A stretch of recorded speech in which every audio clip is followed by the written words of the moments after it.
break. So let's welcome in our good buddy, Nick Hamady, college basketball writer, NBA writer, zonecoverage.com. Follow him on Twitter at @TheRealTinyNick. He joins us all the time. What's going on, Nick? How are you tonight, bud?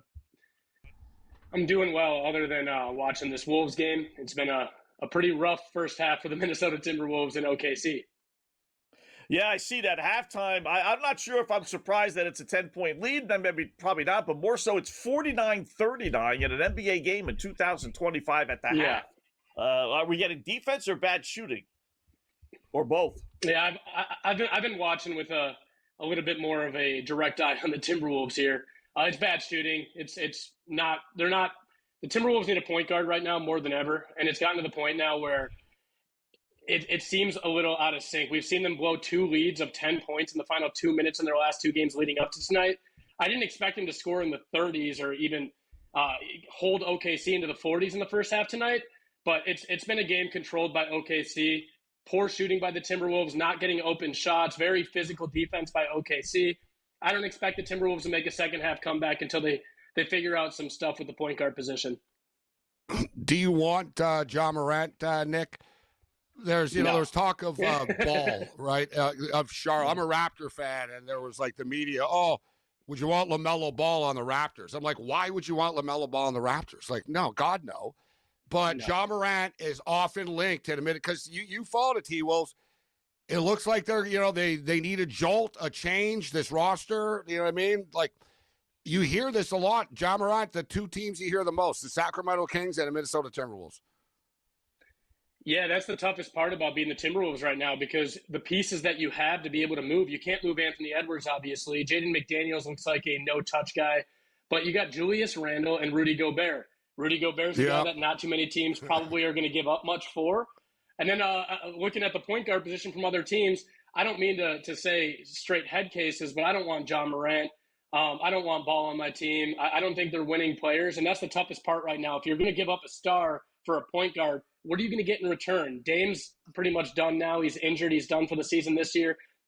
Steph Curry's old. The point guard position, even Halliburton, the young guys are banged up. I don't know where you go. There's not 25 serviceable point guards in the NBA that you can trade for right now. I will say this. It makes it all the more surprising that teams weren't looking at a Russell Westbrook before the season because there is no depth at the point guard position, and Russ is doing all right. I don't know if Russ would be worse than a Rob Dillingham, per se, for the Timberwolves right now. Couple of games here yet to get underway, including Phoenix and Sacramento, which somehow or another, I don't know how, but they actually won at Denver 2 games ago, and then they followed that up with a win against your Teacups, against Minnesota. So they're actually riding a 2-game winning streak against Phoenix tonight. How are you attacking that one? Yeah, I watched that game from like 5 feet away. Watched the Wolves squander the lead against the Suns. That was terrible. It was an emotional game. The Wolves celebrated a little too much with 1:30 left. But to the Suns' credit, this is a team that will not give up. It doesn't matter who they have on their roster. The Suns show up to play. They play intense every single night. I'm actually going to go back to something we just talked about a minute ago, though. I'm looking at Russell Westbrook to go over. I've seen 26.5, 27. Maybe even 27.5 if it's team's last minute, points, rebounds, and assists. And the reason for that is he's gotten a 5 minutes per game increase since October, and that's resulted in 9 points, rebounds, and assists more per game. He's averaging about 30.6 in his 12 games as a starter. It's looking like with Sabonis out and a couple other guys banged up on the Kings that Russ is going to get a lot of run again tonight. Russ is a guy that's going to get his shots up no matter what. I say this every single time I talk about Russell Westbrook. If he hits his first 3, this is a lock. If he misses his first 3 and he misses his second 3, you have to start worrying about Russ shutting down the three-point attempts. But he's getting wide open shots in the corner because nobody respects his jump shot. If you can check off 6 points in the first quarter on 2 wide open shots, I've done that so many times this year. I like Russell Westbrook over these low numbers, even though he's at a pretty gross point of his career, especially with the Kings. You know this, Nick. I'm telling you, there's one thing. No one talks about the Sacramento Kings, and they're a bad team, and they're probably arguably one of the worst constructed teams in the history of the NBA. They have like 7 dudes that are all the same dude on the team, but they're a good prop team. Their numbers are light. Like, I've been hitting Dennis Schroeder, like, point rebounds and assist props to the over. Everybody like Westbrook is sort of a punchline, with, the online and stuff like that. But all he does is put up big numbers when he's on the court. Racks up the stats, man, and it wins the props for you. and I said it last week, if Zach LaVine is banged up or out of a game, you got DeRozan banged up out of a game, Sabonis, these role players come in and they're volume shooters instantly. It's a team that needs them to be volume shooters. It reminds me a lot of the Suns, though, when you say they got 7 of the same guy. The Suns bringing in Jalen Green after already having Devin Booker. They got Gillespie. They got Grayson Allen. They got wings all over the place. I don't know what else that team really has right now. I'm shocked to see their record still in the winning column. Better than my Minnesota Timberwolves. Pretty humiliating for me. But it comes back to in the West. You're there. I don't think anyone's going to beat OKC. Yeah, outside of Denver going on a Jokic run like we saw last year, I don't think anybody else has a chance against OKC right now. And every day there's something with the owner, huh? He's getting sued. He's terrible. And Phoenix, Scott, like the owner is shit, but like, right. I don't know, like how horrible. I almost feel bad. I almost feel bad for the guy. I'm like, what do you want? The guy spends money. He brought players in, and like, oh, he's an idiot. He's terrible. I'm like, I like how they're treating that little kid. They made the little kid a star that was on the screen and stuff. Like, I'm like, I don't know. From afar, he seems like an all right owner to me. I don't know what people are crying about, but they like to bitch.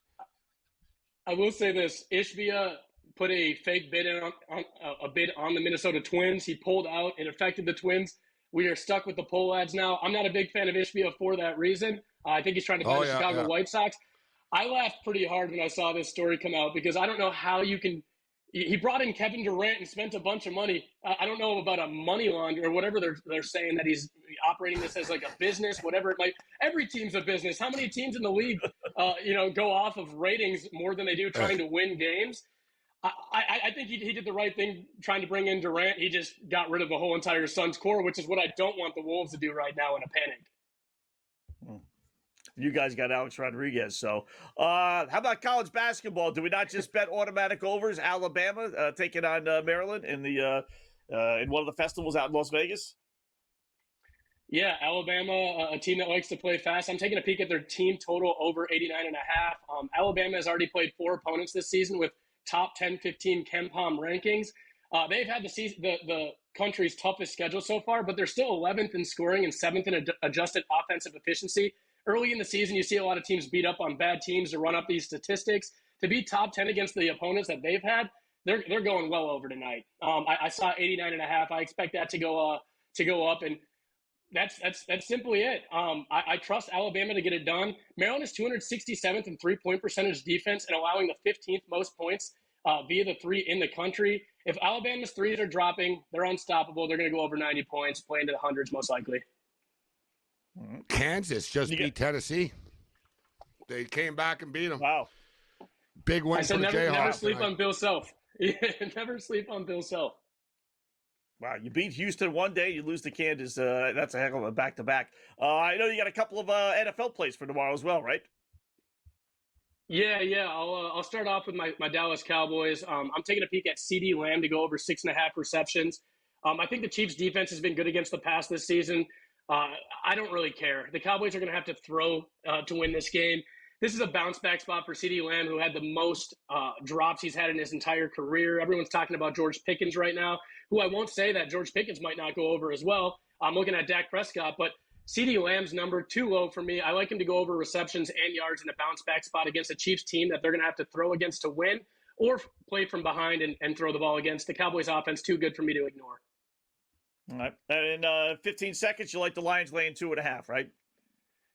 Too good to be true. The Lions are good for the first time in my life. I got to roll with the Lions at home in a Thanksgiving spot. Dan Campbell's too fun for me. I like it. Great job as always. Dangerous Dan Campbell.